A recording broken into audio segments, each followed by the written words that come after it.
Is there a giant ape living in North America? I know for a fact Bigfoot exists. I've seen it with my own two eyes.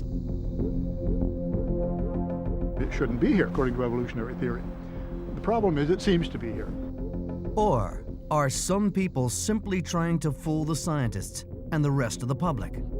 I'm willing to accept that it exists. All I'm saying is show me the proof. I've seen this creature. It is alive, and it's not a belief, it's a fact. It is one of the greatest ever mysteries, and it's based right here in the American Northwest.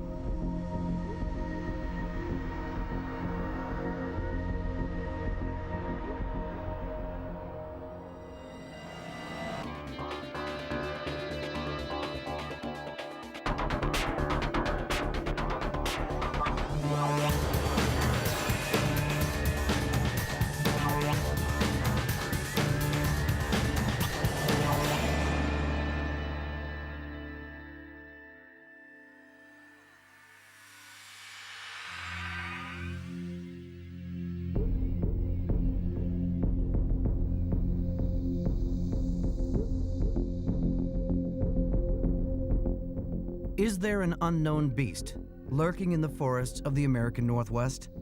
Thousands of people say they've seen it.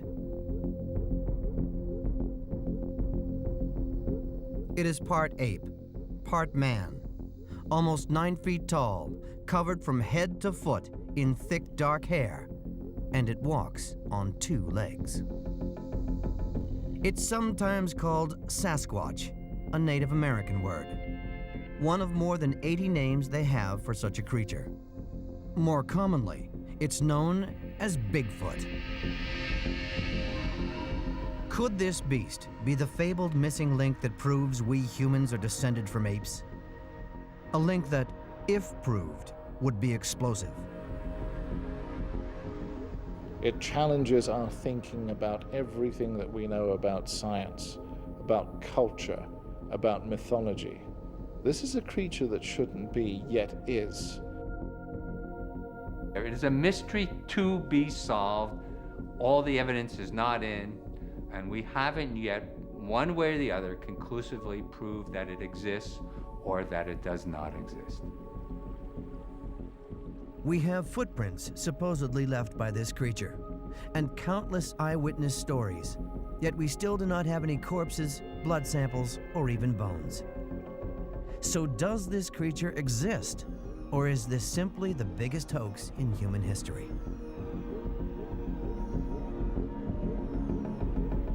It is in places like this that people say they've seen a Bigfoot or Sasquatch. It's one of the least explored areas of North America, the Pacific Northwest. Northern California, Oregon, and Washington, and the southwest of Canada, British Columbia. There are thousands of square miles of dense forest, much of it still unexplored. Every year, over 25 million Americans and Canadians come here to hunt, fish, and to see the dazzling range of wildlife. It is in this wilderness that thousands of people over the last 6 decades claim to have seen a Bigfoot.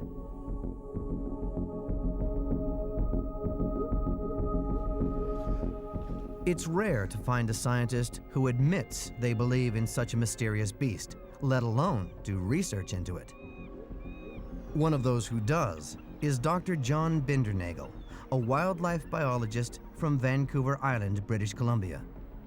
He thinks the forests of the Pacific Northwest are exactly where you'd find a Bigfoot. The armchair skeptic tends to think that, we've hiked all over and climbed all over and hunted all over most of North America. That really isn't true. Many people don't appreciate just how uninhabited many parts of North America still are. Most Sasquatch reports come from animals which have been seen either in the forest or near the forest, and it does indeed appear that the Sasquatch is a forest animal. Forest animals are in the forest for a couple of reasons. One is, of course, food, and another is cover. Many animals are very shy and really do not like to be caught out in the open. There's all this cover. It's often referred to as hiding cover, which gives an animal a sense of security, just the ability not to be caught out in the open, not to be seen.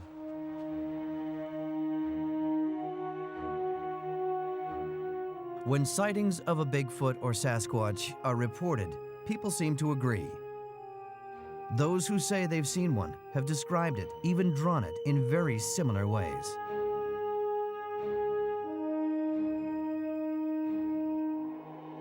No one knows more about Bigfoot than John Green of Harrison Hot Springs in British Columbia. He's spent the last 50 years studying the beast, and during that time he's collected more than 4,000 statements from people who say they've seen one. Statements that have a remarkable amount in common. These reports are tremendously consistent. The vast majority of the sightings are of a single individual, something that is much more heavily built than a human. Some people think it's a human-like face, some people think it's an ape-like face. It's always wide shoulders. Well, if you imagine an upper body the size of a gorilla and the legs of a heavily built human, this would include probably 90% of the reports. I have become quite convinced that most sightings do not become reports. I have talked to a lot of eyewitnesses, and it's almost like pulling teeth to get them to share their reports. You know, they've told someone about this creature they've seen, they've been laughed at or ridiculed or made fun of in some way, and they've said, that's it, I'm not going to mention it again. The next story is typical, but it's never been told on television before. According to 3 Canadians, 2 schoolteachers and an electrical engineer, it happened one warm spring night in 1988. They were camping in Alberta. We'd been playing cards and sitting around the campfire, and I decided that I was very tired. So Scott and I grabbed our toothbrushes and started walking down the path towards the washrooms. I had a very uneasy feeling that there was something ahead of us on the trail. We heard a noise, and this grunt can only be described as like the grunt of a bull. Our eyes focused on the silhouette of a very large creature standing about 6 feet in front of me on the trail. Susan came tearing back down the path past us to the cars. I was running to the car. Sue was running to the car. We ended up in the same car together, and with the doors locked.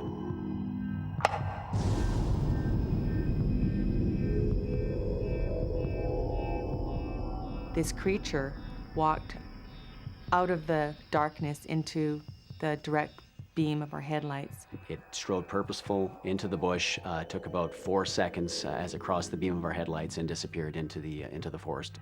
This creature was 8 to 9 feet tall. It was standing straight up. I went from being a total non-believer to a total believer in the Sasquatch in the space of about 4 seconds once those headlights came on in the car.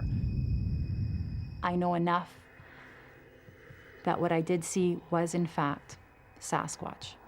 People say to me, where's the proof? And I don't know where the proof is. All I do know is if you'd seen what I saw that night, you'd be a believer too. Every time we travel as a family to the mountains, or if I'm on my own going on a ski trip, you just look at the mountains and you look up there and you know they're up there, that a place that you thought was pretty much barren has some living creatures up there that we never dreamed existed.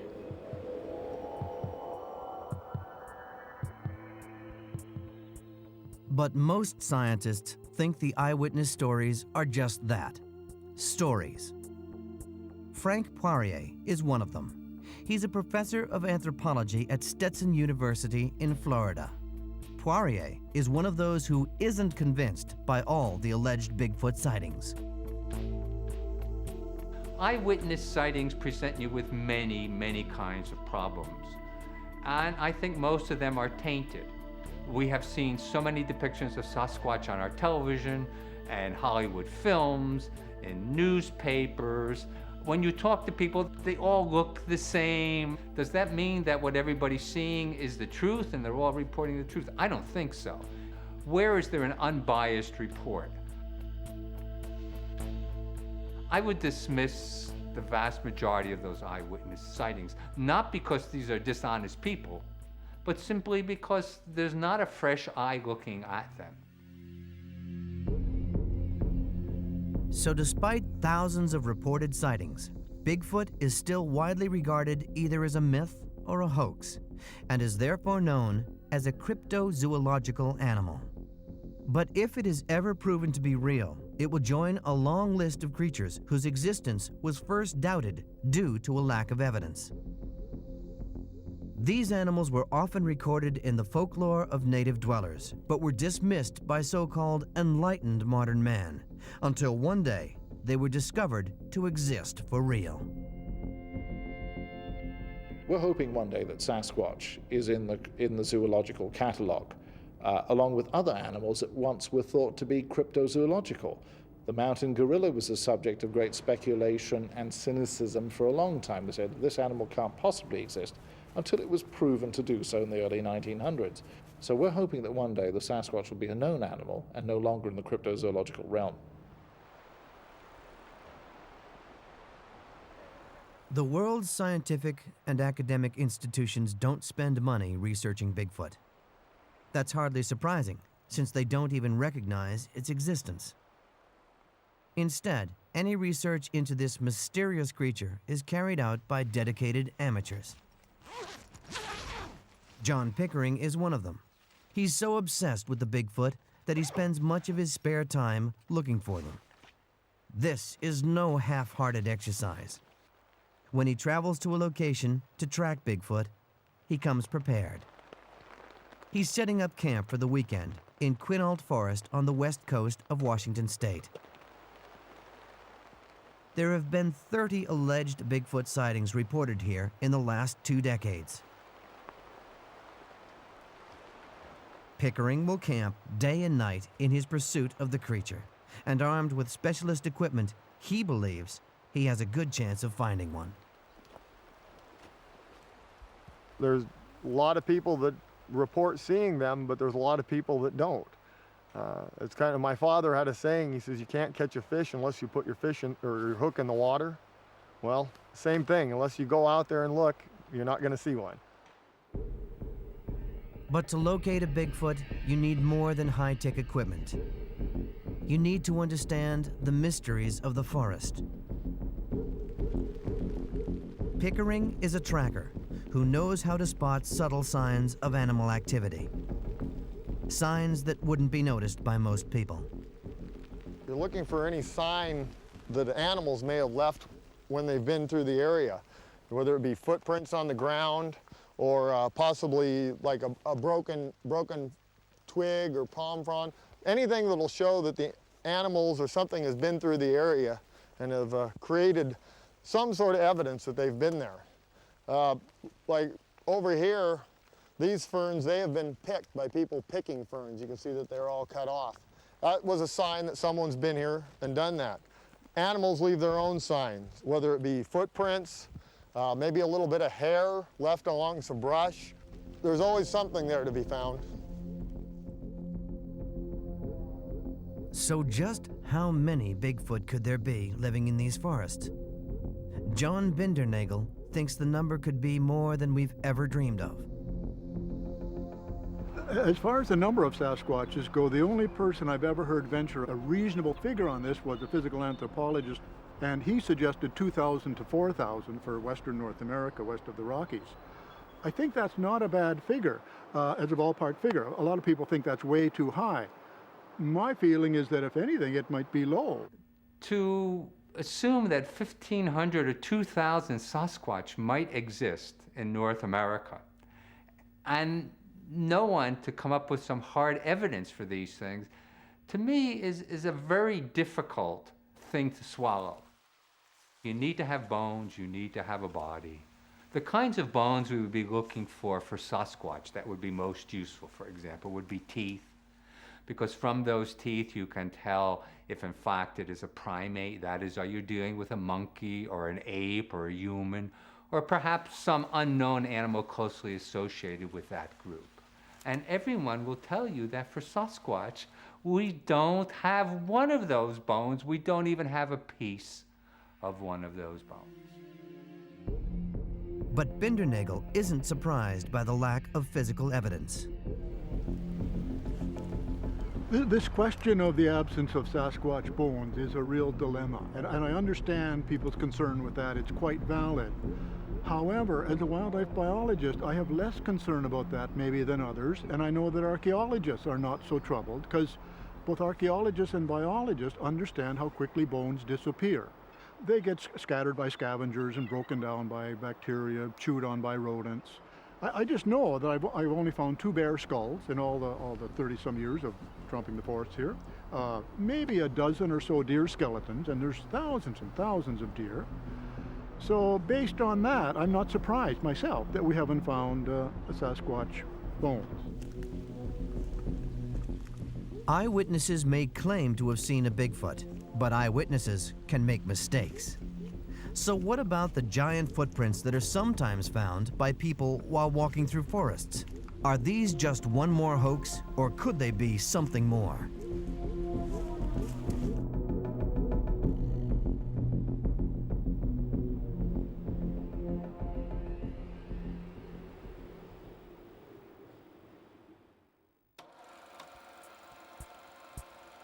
Unlike other unexplained phenomena, such as UFOs or ghosts, Bigfoot supposedly leave behind a record of where they've been. They leave tracks. This piece of film from the 1960s records one set of tracks found in Northern California.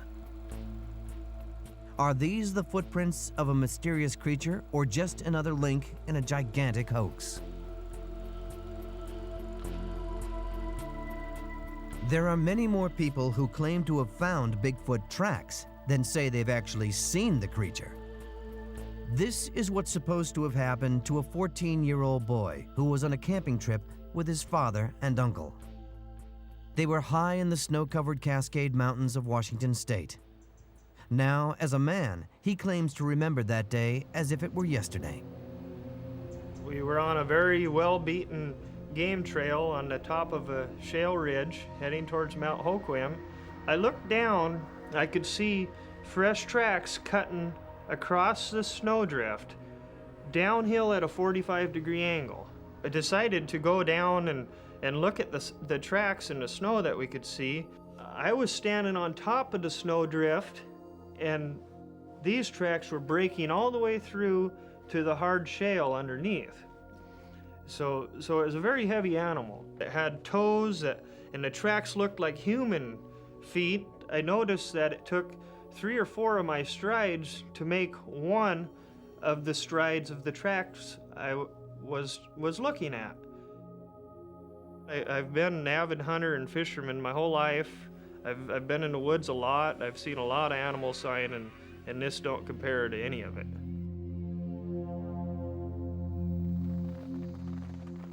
When tracks are found, Bigfoot researchers often take impressions of them. That's getting better. Back in Washington's Quinault Forest, John Pickering is mixing plaster to make casts of any footprints he finds.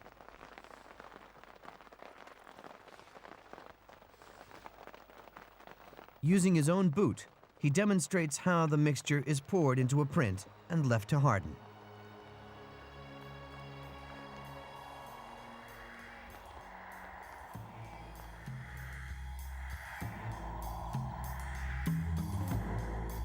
Jeff Meldrum is an associate professor of anatomy at Idaho State University. He's an expert on locomotion, how humans and animals actually move. He's studied more than 100 casts of footprints from all over Northwest America. Footprints he believes have been left by Bigfoot. Well, short of a body or a corpse or even a substantial tissue sample, the tracks are probably the most significant collection of data that we have. If all we had to work with were just eyewitness reports, then they could simply be dismissed as just stories. But we have the passage of something leaving its trace in the ground. Many of the casts Jeff Meldrum has studied show remarkable similarities in size and shape. These are feet which bend and grip in the way only a living creature's can. A creature which walks on 2 feet like a man, but has feet much larger than those of a human.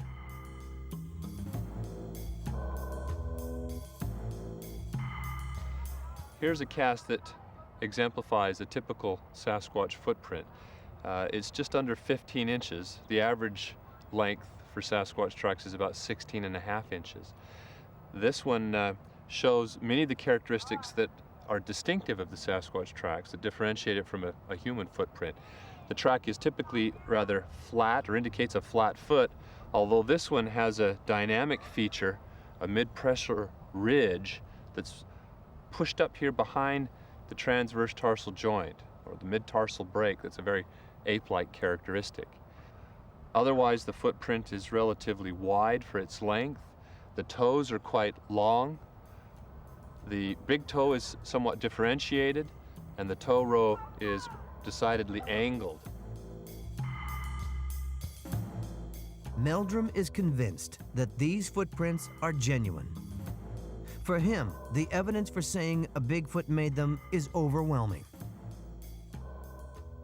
The evidence that I have examined rather systematically is so consistent that it's gotten to the point where it's more incredible to suggest that these are all hoaxes than it is to at least entertain the possibility that such an animal exists in North America. Could these really be the footprints of a Bigfoot?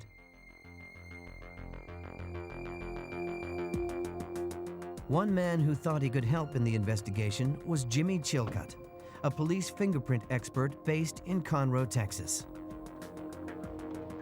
After seeing Jeff Meldrum on TV talking about these tracks, he contacted him. As well as being an expert in human prints, Chilcutt has carried out a research project compiling a database of finger and footprints from every known primate, such as chimpanzees and gorillas. A footprint can provide as much information as a fingerprint. It's crucial evidence. Having studied primate prints and human prints for so long, I'm probably one of the few people in the world who know the difference between non-human primate and human primate. So I called Dr. Meldrum and I explained my special expertise and asked that if I could come up and examine or look at the castings that he had. Chilcutt began his examination of Jeff Meldrum's casts. But unlike Meldrum, who's an expert on the anatomy of the foot, Chilcutt focused on the fine lines on the foot surface. These are known as friction ridges and are the intricate lines whose shape and direction show up on footprints, just like the lines on fingerprints do. And when he examined one particular set of casts, he couldn't believe what he was seeing. I came across a cast that was cast in 1967 in Northern California. And this was approximately a 13-inch cast, but what struck me, and it struck me immediately, was the friction ridges were not human, nor were they any non-human primate that I'd ever studied. And looking at this, you could tell that this was a species in of itself, something new that we haven't studied before. Went into Dr. Meldrum's office and I said, Dr. Meldrum, come out to the lab. Have you seen this casting? And he explained, yes, that's a Northern California cast in 1967. And I said, did you see the ridges? And he said, yes, but they didn't mean anything to us. And I said, my God, this is absolute proof that there is an animal out there. The friction ridges on the feet of all known primates run diagonally. On human feet, the ridges go from side to side. But the lines on the prints taken from the Bigfoot casts were very different. They ran up and down the side of the foot. Then Chilcott examined another set of Meldrum's casts.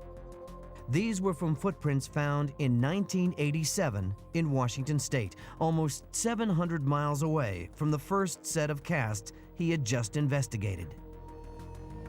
And he was amazed to discover they had exactly the same detailed characteristics as he had found on the casts from Northern California dating from 20 years earlier.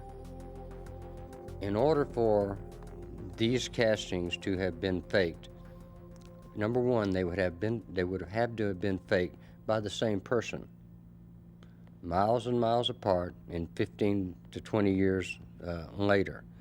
That person would have had to use the same ridge flow pattern, the same texture. The probability of the castings that I've examined have been faked very, very unlikely, nearly impossible. For Chilcott and Meldrum, there was only one possible conclusion. We have a primate in North America. The ridge flow pattern of this animal is different from any known primate, but it is primate. There are footprints, as everyone knows. There are reputed sightings, but all these bits of information, at least in my opinion, can be interpreted in many different ways. And I don't believe that any of the material now attributed to Sasquatch, in fact, is hard and fast evidence. The skeptics that say there is no such thing as Sasquatch, if they examined the evidence I've examined with the same technical eye that I examine it with, they could only conclude that there is an animal out there. But if the evidence provided by the footprints isn't conclusive proof that Bigfoot exists, then what could be more compelling than actually seeing it? And not just seeing it, but filming it. That is what one man said he did in 1967. His story put one small town in Northern California firmly on the tourist trail.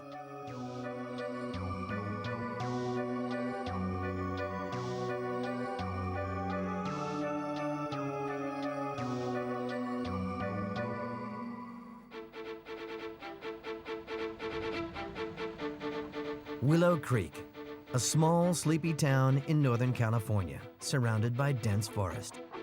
The kind of town where everybody knows your name. And everybody knows the name of the thing that the town is most famous for: Bigfoot.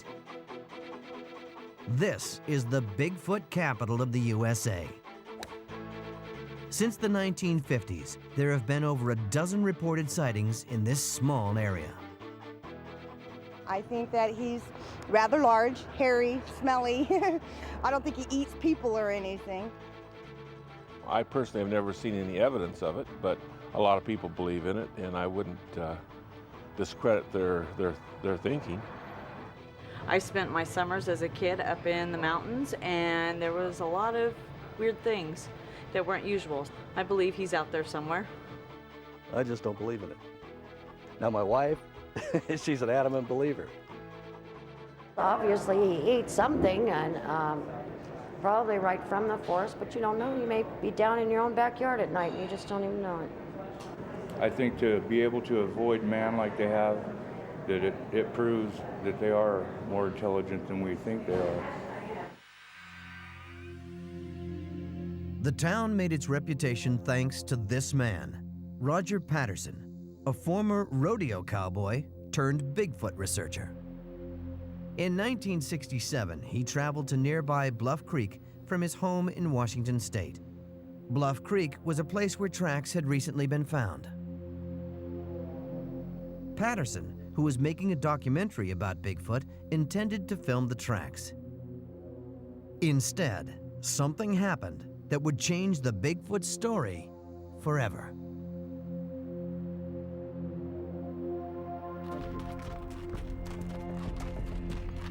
According to Patterson, he was riding his horse in Bluff Creek when he startled a Bigfoot that had been crouching behind a log.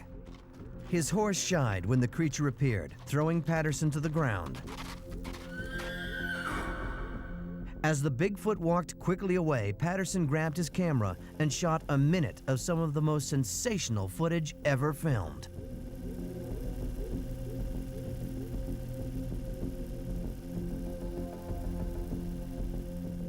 Is this the genuine record of a Bigfoot, or just an elaborate hoax? A man in a gorilla suit.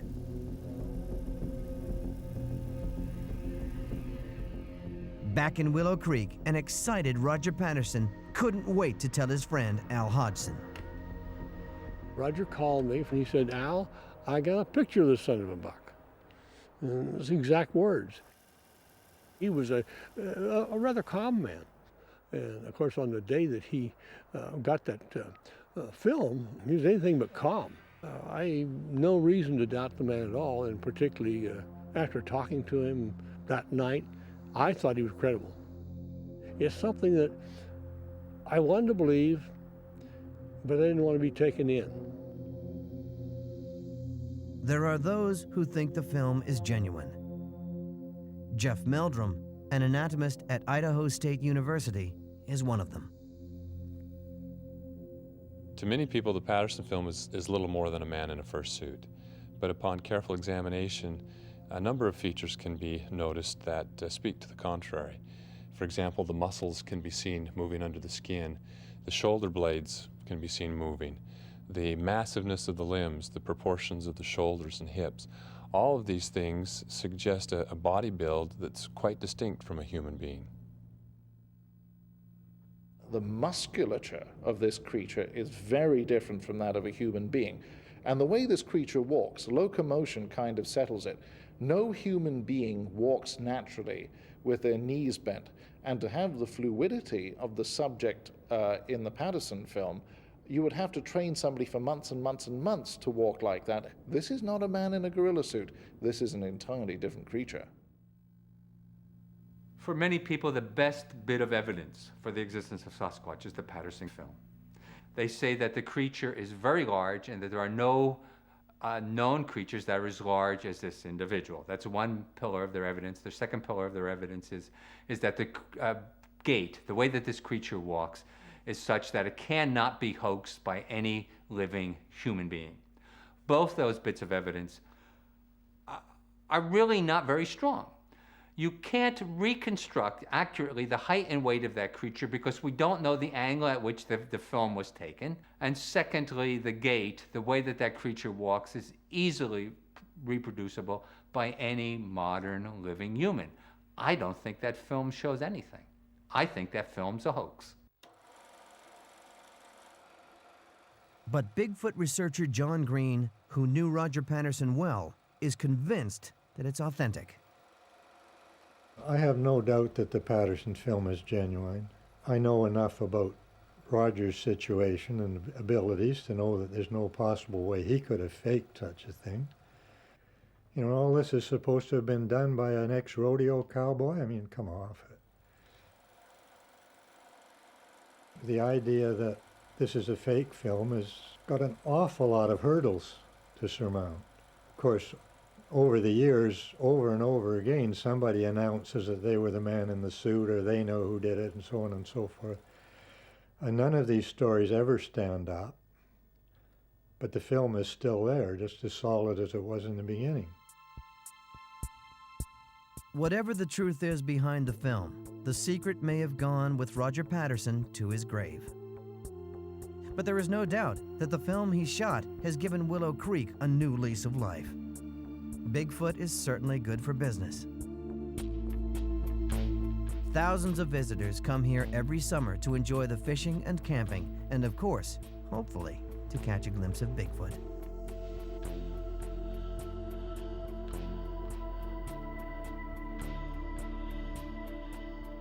A few hundred miles away in Washington's Quinault Forest, John Pickering is also hoping for a sight of this elusive creature. Will this weekend turn out to be one he never forgets?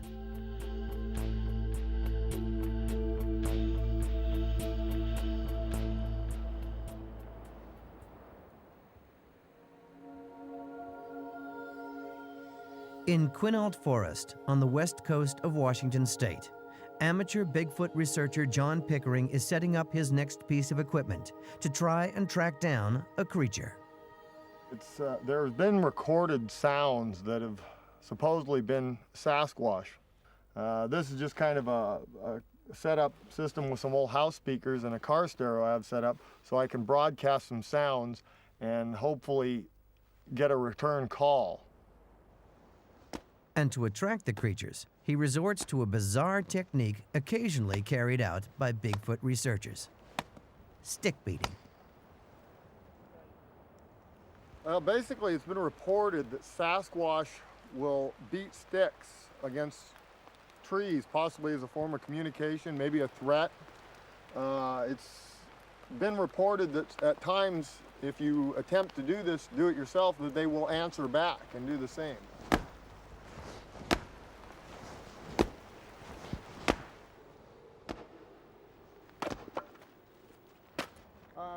It's been a pretty good day today, and we'll get this fire going for the season. Fred Bradshaw and Cliff Crook both believe that Bigfoot just has to be seen to be believed. And they speak from experience. They both say that they've seen one. They're chopping wood for a campfire in another of Washington's forests. They take people into the depths of the forest for free to teach them about these mysterious creatures and maybe even to see one. I take people into different areas so that I could show them creatures that I've seen and see how magnificent they really are.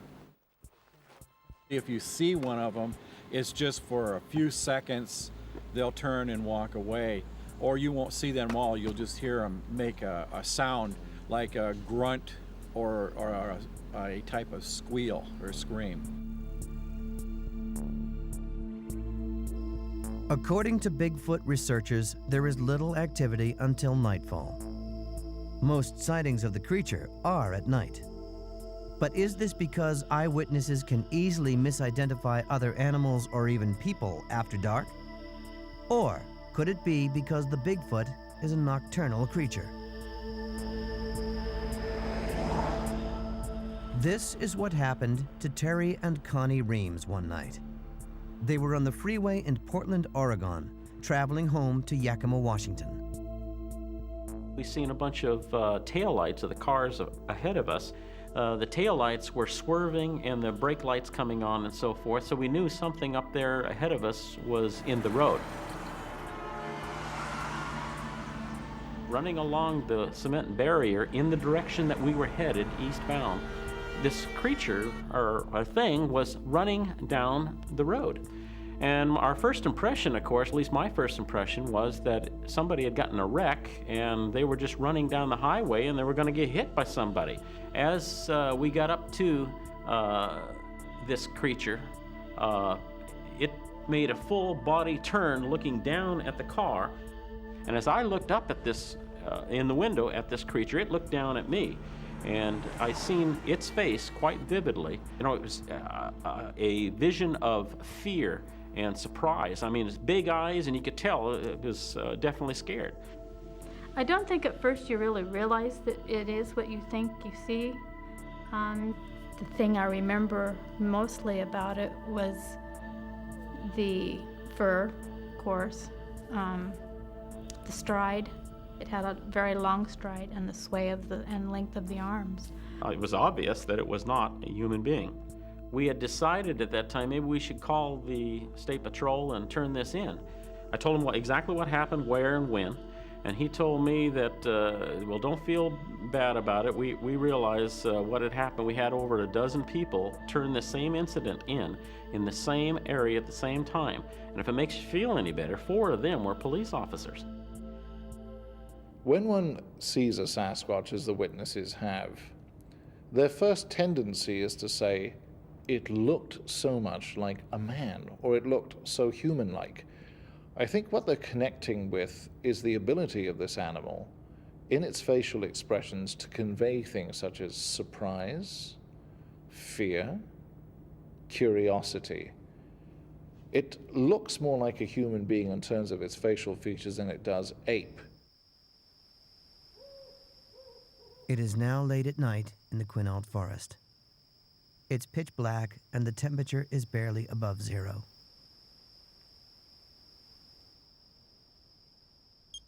John Pickering is broadcasting sounds of gorillas from his audio equipment in the hope that it might entice a Bigfoot out into the clearing in the forest.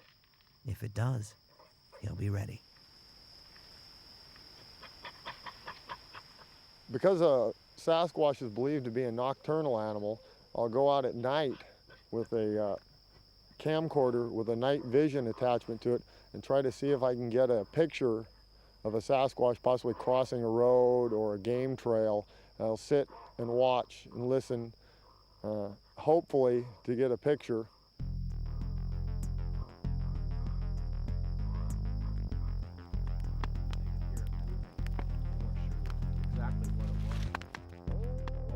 Joining Fred Bradshaw and Cliff Crook around their campfire tonight are Erica Koski and Clark Hewlett. They want to learn more about Bigfoot and hear about Fred and Cliff's encounters with them. This creature, whatever it was standing there. There was hair that come down over the face, down off the cheeks, but the rest of it was all heavy hair except through portions of the chest. There were some open areas. Oh, did you get a good look at the teeth? Were they sharp or? Yes, they're very much like our teeth. They're rounded. The eyes were quite large. They were brownish yellow in color. They were very strong looking hands. It had callus, kind of, from digging, I imagine what it was from. But it was the most awesome thing that I'd ever seen in my life. It's pretty amazing hearing you guys tell your stories about it. Stories? For sure. Yeah, or, I mean, stories, your accounts. Yeah. You'll see about 90% of those reports, accurately investigated, turn out to be mistaken identities. That's about 90%. That's a lot of percent. But what's ever left, you got that. The talk runs late into the night. Everyone in the forest is now prepared for a Bigfoot sighting. But will one appear? And if one does, what exactly should the searchers do?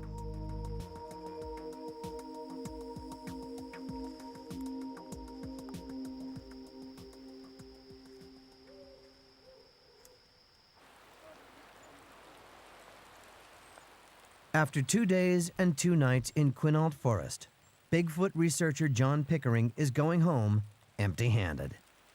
On his final day, he's joined by his friend John Larson, a hunter. Haven't found much this weekend. The weather hasn't really cooperated too well, as you can tell, and it's hard to track in this type of terrain sometimes, looking for tracks. There's some old elk sign, deer sign. Seen a couple deer yesterday. There's some other hunters running around the area, so we have to be careful about that. We don't want to interfere with their hunt. Before returning home, John Pickering sets up one last piece of equipment, which he hopes will trap a Bigfoot on film.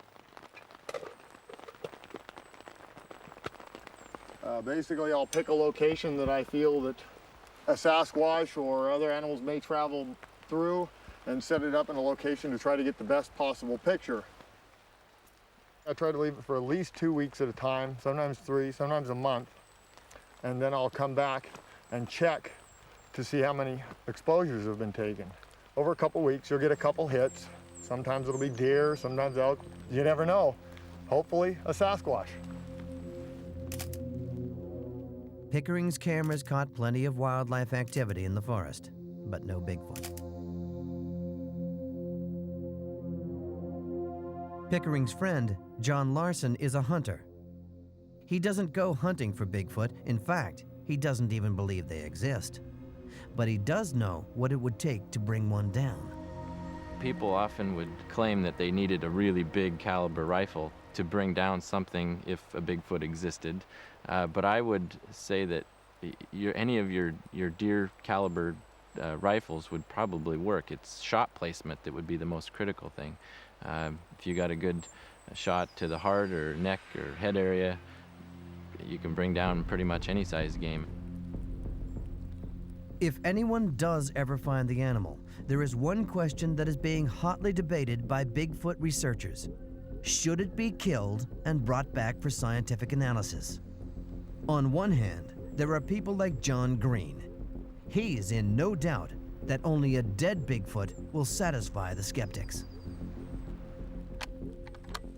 This is just an animal, and a very important animal. The proper thing to do is to knock it down and bring it back, or bring back a piece of it. This, I know, is a very unpopular viewpoint, but that's still my opinion. That I see no excuse for treating these animals differently from other animals. 20 years ago, we were still in a museum philosophy where to establish the existence of a new species, one had to be collected. Collecting being a euphemism for shot and killed, so we had a skin, you know, bones and the study skin for a museum. We don't do that anymore. We accept photographic evidence and, well, photographic evidence, maybe sound recordings. But with the Sasquatch, we're not accepting a film. We're not accepting plaster casts of tracks. So sure, there's an incentive for some people to go and try and collect one. You know, I'm not at all bloodthirsty. I don't hunt anything. But this is what science requires. Why should we have any hang-ups over it? We do, and the reason that we do is just because it looks like us.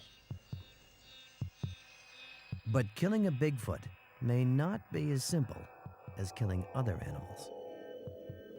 One of the great dilemmas in the pursuit of Sasquatch and obtaining one is the moral danger that haunts us here, because if it is discovered post-mortem that this creature is of the genus Homo, you've committed homicide by shooting and killing one. And surprisingly, the scientist who doesn't believe Bigfoot even exists is against the idea of killing it, or even finding it. Do you, if you in fact discover Sasquatch or other unknown creatures, what is your role? Should you in fact make it known to the general public, and maybe even to the general scientific public, that yes, in fact, these creatures exist? Because there's one thing we know about humans above all else, and that is whatever we touch, we destroy. And that, to me, is the ethical question. Not do you shoot or don't you shoot, but if you find, do you report it or do you not report it? That's the question that you have to struggle with. John Pickering and John Larson didn't find a Bigfoot. But like countless others who come every year to the Pacific Northwest, they had a memorable weekend in one of America's great wildernesses. And it was Bigfoot, or the Sasquatch, that brought the two men here. So perhaps the mystery of Bigfoot, which has lasted for centuries and may last for many more, is, after all, the most important thing about it. There are a lot of people that will be upset if it is actually solved, because a lot of people get a lot of enjoyment out of the camaraderie that they get out of this. In all probability, I may never see one, so it's a possibility that I'm looking for something that's not there. I believe it is, but may not be. I would hate to think as a scientist, or even as a non-scientist, that we know everything. And that may be part of the lure of Sasquatch. Even if they don't exist, they fulfill something very, very important in the way that we see the world. We need to feel that there are things out there yet that we don't know.